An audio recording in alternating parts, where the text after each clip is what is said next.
फिर आप में से कुछ लोग बोलते हैं कि आपको है सोशल एंजाइटी। ये रहा था हिंदू का आर्टिकल। ऑन एन एवरेज 10 बच्चों को फेंका जाता है जिंदा कश्मीर में हर महीने, कभी रोड साइड्स पे, कभी हॉस्पिटल के वॉशरूम्स में, कभी डस्टबिन में या कभी डब्बे में पैक करके। ये अलार्मिंग सिचुएशन के साथ साथ अब टेरेबल सिचुएशन और हॉरेबल सिचुएशन बन चुकी है। इन शॉर्ट करंट टाइम में कश्मीर में फेंके जाते हैं हर साल 150 बच्चे जिंदा।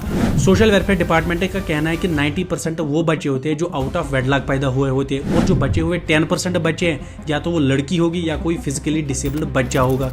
आपको बिलीव नहीं हो रहा है ना? मुझे भी बिलीव नहीं हुआ था जब मैंने इन आर्टिकल्स को पढ़ा था जो आपके स्क्रीन पे है।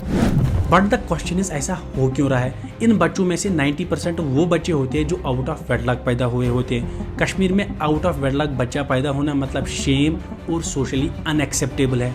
अगर अपना कोई दिल बड़ा करके आउट ऑफ वेडलॉक वाले बच्चे को अडॉप्ट करेगा, उनके पेरेंट्स और उस बच्चे को पूरी लाइफ सुनना पड़ेगा कि तू वो है। अब आउट ऑफ वेडलॉक बच्चे यहाँ पे पैदा हो क्यों रहे हैं? Point number 1, late marriages boost कर रहे हैं यहाँ पर इमोरल प्रैक्टिस जो आप समझते हो।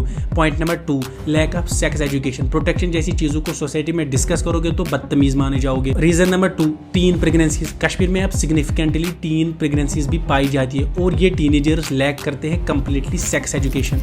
इन short, sex education is still a challenge in our society.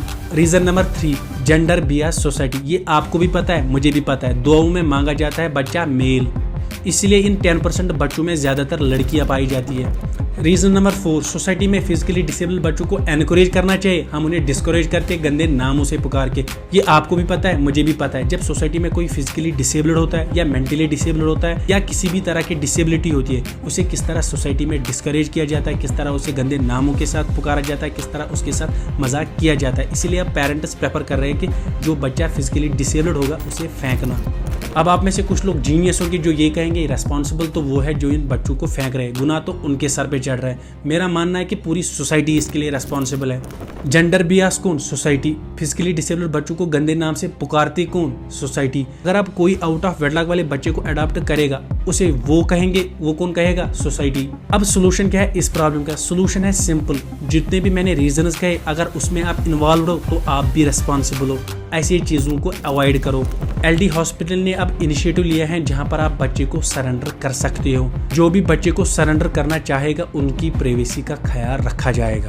In short, Kashmir society is burning, और उस आग में आप भी जल रहे हो और मैं भी जल रहा हूँ। और उस आग के लिए कभी आप डायरेक्टली रेस्पॉन्सिबल होते हो और कभी इनडायरेक्टली रेस्पॉन्सिबल होते हो।